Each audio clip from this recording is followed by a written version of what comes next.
PharmD, doctor of pharmacy. ఇది ఒక 6 years course. Mostly అసలు ఈ కోర్స్ తీసుకోవడానికి ఫస్ట్ అండ్ ఫార్మోస్ట్ రీజన్ ఏంటంటే డాక్టరేట్ వస్తుంది అని. మ్యాక్సిమం ఆఫ్ ది పీపుల్ దానికోసమే దీన్ని ప్రిఫర్ చేస్తారు. దీంట్లో అడ్వాంటేజెస్ ఉంటాయి, డిసడ్వాంటేజెస్ కూడా ఉంటాయి. అసలు ఫస్ట్ ఆ రెండు తెలియాలంటే మనకు క్లారిటీ ఉండాలి. అసలు ఎందుకు తీసుకోవాలి, ఈ కోర్స్ మనకి యూజ్ అవుతుందా లేదా, మనం దీనికి ఫిట్ అవుతామా లేదా అని ఆలోచించాలి. I'm a family student. నేను ఎందుకు ఈ కోర్స్ సెలెక్ట్ చేసుకున్నానంటే నాకు మెడికల్ ఫీల్డ్ మీద ఉన్న ప్యాషన్ ఒకటైతే మనీ మీద ఉన్న ఇంట్రెస్ట్ ఒకటి. ఈ 2 కారణాల వల్ల నేను తీసుకున్నా. కొంతమందిని అడిగాను నేను ఫ్యామిలీ వాళ్ళని, సిల్లీ రీజన్స్ చెప్పారు. లైక్ ఇంట్లోంచి బయటకు వచ్చి చదువుకోవచ్చని, హాస్టల్లో ఉండి చదువుకోవచ్చని, నెక్స్ట్ ఏమో రోజు ట్రావెల్ చేయొచ్చని, నెక్స్ట్ కొంతమందికి అయితే అసలు ఎందుకు జాయిన్ అయ్యామో కూడా తెలియదంట. కొంతమందికి అయితే పేరు ముందు డాక్టరేట్ వస్తుంది కదక్క దానికోసం జాయిన్ అయ్యామంట. కొంతమంది అయితే ఇంట్లో వాళ్ళు చెప్పారు అని. ఇంట్లో వాళ్ళు చెప్పారు, వీళ్ళు చెప్పారని వాళ్ళు చెప్పిన వాళ్ళు బాగానే ఉంటారు, చదివేది నువ్వు నేను. స్టూడెంట్స్ చదువుకుంటారు అక్కడ, వాళ్ళు ఏమి వచ్చి చదవరు.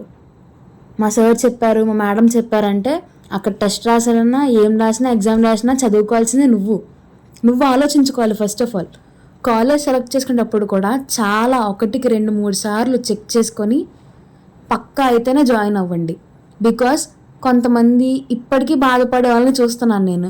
గూగుల్ రివ్యూస్ చూసి, కాలేజ్ ఇన్ఫ్రాస్ట్రక్చర్ చూసి, కాలేజ్కి వెళ్ళే రూట్ బాగుందని, రోజు వెళ్ళి ట్రావెల్ చేయొచ్చని, ఇలాంటివన్నీ చూసుకొని ఇప్పుడు ఇబ్బంది పడుతున్న వాళ్ళు చాలామంది ఉన్నారు.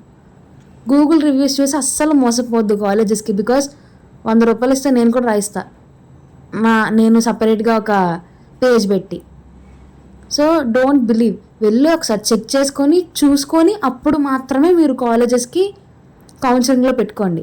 అంతే తప్ప తొందరపడ్డారో ఇంకంతే అయిపోయిన సంగతి. అన్ని రోజులు ఒకేలా ఉండవు.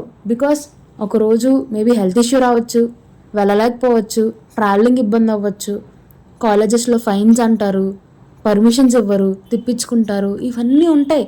స్టార్టింగ్లో బాగుంటుంది, కాలేజ్ బాగుంటుంది, వెళ్ళడం బాగుంటుంది, అన్నీ బాగుంటాయి. బట్ లేటర్ ఆన్ అయ్యే కొద్దీ, డేస్ గడిచే కొద్దీ ఇంట్లో వాళ్ళకి ఇబ్బంది అవుతుంది, మనకి కూడా ఇబ్బంది అవుతుంది. అసలు ఫస్ట్ ఆఫ్ ఆల్ ఫ్యామిలీ తీసుకోవాలనుకునే వాళ్ళు నిజంగా అంత ప్యాషనే ఉండి టైం పాస్ కాదు, నేను నా కెరియర్ కోసం కష్టపడతాను అనుకునే వాళ్ళు ఇంట్లో వాళ్ళని కూర్చోబెట్టి ఇలా ఉంటుంది సిచ్యువేషన్, 6 years కోర్సు, ఇన్ని రోజులు మేము కాలేజ్కి వెళ్ళాలి, ఇలా తర్వాత హాస్పిటల్కి మమ్మల్ని ట్రైనింగ్ వేస్తారు ఇంటర్న్షిప్ కోసం, జాబ్ అది కొంచెం లేట్ అవుతుంది అని చెప్పి మనం చెప్పుకోగలగాలి. చదువుకోవాలనుకున్నప్పుడు we should tell them, explain చేయాలి వాళ్ళకి కూర్చోబెట్టి. ఇలా ఎందుకు అంటున్నా అంటే మా ఇంట్లో ఒప్పుకున్నట్టు అందరి ఇళ్ళల్లో ఒప్పుకుంటారని అయితే నేను ఎక్స్పెక్ట్ చెయ్యను. బికాస్ ఎవరి సిచ్యువేషన్స్ వాళ్ళవి, ఎవరి ఫైనాన్షియల్ స్టేటస్ వాళ్ళది, ఎవరి ఇంట్లో పరిస్థితుల వాళ్ళకి తెలుస్తాయి. అంతే తప్ప చెప్పే వాళ్ళకి ఏం తెలియదు. అన్నీ ఆలోచించుకొని పర్ఫెక్ట్గా ప్లాన్ చేసుకుంటే ఫ్యామిలీ విల్ బీ అమేజింగ్. ఒక్క రాంగ్ స్టెప్ తీసుకున్నా ఆలోచించకుండా అదే మనం లైఫ్ లాంగ్ రిగ్రెట్ అయ్యే సిచ్యువేషన్ అవుతుంది. సో మంచిగా ఉండాలన్నా ఆ ఒక్క పాయింటే, మనం రిగ్రెట్ అవ్వాలన్నా ఆ ఒక్క పాయింటే. సో ఆ స్టెప్ కనుక మనం కరెక్ట్గా తీసుకోగలిగితే ఇంటర్ తర్వాత డెఫినెట్గా మనం హ్యాపీగా ఉంటాం. ఫ్యామిలీ చేయాలంటే కన్ఫామ్గా మనకు ఒక ఫిక్స్డ్ గోల్ అనేది ఉండాలి.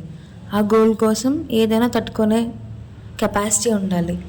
నేనైతే కన్ఫామ్గా 6 years తర్వాత సర్టిఫికేట్ తీసుకోవాలని ఒక గోల్ పెట్టుకున్నా. సో దానికోసం నేను ఏదైనా పేరు చేయడానికి రెడీ. అంతే తప్ప సిల్లీగా టైంపాస్ కోసం దీంట్లో జాయిన్ అవుతానంటే టైం వేస్ట్ అవుతుంది అనవసరంగా. 6 years అంటే చాలా పెద్ద మ్యాటర్. దాని బదులు, ఈ ఫ్యామిలీ బదులు మీరు దేంట్లో బిజినెస్లో ఇన్వెస్ట్ చేస్తే చాలా ప్రాఫిట్స్ వస్తాయి, బిజినెస్ కూడా బాగా డెవలప్ అవుతుంది. సో ఆలోచించి ఏది కంపేర్ చేసుకుని ఏది బెస్ట్ ఏది కాదు అని కాలేజ్ విషయంలో కూడా 1, 2, 3 సార్లు ఆలోచించుకొని ఇంట్లో వాళ్ళతో డిస్కస్ చేసి అప్పుడు జాయిన్ అవ్వడం బెటర్. నేను బెదిరించట్లేదు, జరిగే ఫ్యాక్ట్ చెప్తున్నాను. వాట్ ఎవర్ ఏది జరిగినా సరే బేర్ చేయాల్సింది స్టూడెంట్సే. మధ్యలోకి వెళ్ళాక మానేయడానికి, ట్రాన్స్ఫర్స్ పెట్టుకోవడానికి ఇది వర్కట్లా లేదు. సో మొత్తం సిస్టమ్ చేంజ్ అయింది. సో ఫైనల్లీ నేను చెప్పేది ఏంటంటే ఫ్యామిలీ అనేది చాలా బెస్ట్ కెరీర్ ఆప్షన్. బట్ మనం దాన్ని మన సరౌండింగ్స్ తోటి, మనకునే సిచ్యువేషన్స్ తోటి కంపేర్ చేసుకొని మనం చేయగలమా లేదా, విత్స్టాండ్ అవ్వగలమా లేదా అని ఆలోచించుకొని స్టెప్ తీసుకుంటే కనుక డెఫినెట్లీ లైఫ్ అనేది మంచిగా సెటిల్ అవుతుందన్నమాట. ఈ వీడియో మీకు నచ్చినట్టయితే మీ ఫ్రెండ్స్ అండ్ ఫ్యామిలీలో ఎవరైనా స్టూడెంట్స్ ఉంటే వాళ్ళకి షేర్ చేయండి. ఈ వీడియో పైన మీ అభిప్రాయం ఏంటో కింద కమెంట్ సెక్షన్లో కమెంట్ చేయండి అండ్ లైక్ చేయండి. Thank you so much for watching.